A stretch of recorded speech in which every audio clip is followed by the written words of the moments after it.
Hi, நேற்று Monday எடுத்த video லஞ்சுக்கு வந்துட்டு காடை முட்டை ஃப்ரை பண்ணலான்னு சொல்லிட்டு தான் செய்யலான்னு இருக்கேன்.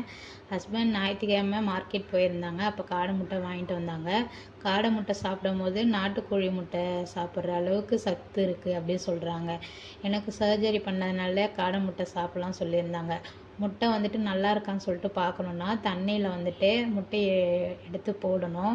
அப்போ முட்டை வந்து மிதங்கிக்கிட்டு மேலே வந்துச்சுன்னா அது வந்து ரொம்ப நாள் முட்டை போயிருக்கும்னு சொல்லிட்டு அர்த்தம். நான் முட்டை தண்ணியில் போட்டேன், எதுவுமே மேலே வரல. அதுக்கப்புறம் நல்லா வாஷ் பண்ணிவிட்டு வேறு பாத்திரத்தில் முட்டையை போட்டு உப்பு சேர்த்துக்கிட்டேன். உப்பு சேர்த்து வேக வச்சோன்னா முட்டை நல்லா உரியும், அதை வெடித்து வராது. உரிக்கிறதுக்கும் நல்லா சூப்பராக வரும். பெரிய முட்டை கூட உரிச்சிடலாம், ஆனால் அந்த காடை முட்டை உரிக்க டைமாச்சு. கடாயில் எண்ணெய் ஊற்றி மிளகாத்தூளும் கரம் மசாலா தூளும் சேர்த்துக்கிட்டேன். கூடவே கொஞ்சம் உப்பு சேர்த்து ஃப்ரை பண்ணிட்டேன்.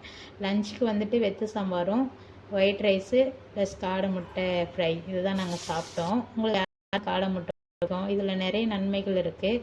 யார் பிடிக்கும்னு சொல்லிட்டு சொல்லுங்கள். காடை முட்டை வச்சு வேறு என்ன ரெசிபிலாம் செய்யலாம்னு சொல்லிட்டு எனக்கு கமெண்ட்ஸ் பண்ணுங்கள். இந்த வீடியோ பிடிச்சிருந்தா லைக் பண்ணி ஷேர் பண்ணிக்கோங்க. நம்ம சேனலை சப்ஸ்கிரைப் பண்ணி ஃபாலோ பண்ணிக்கோங்க.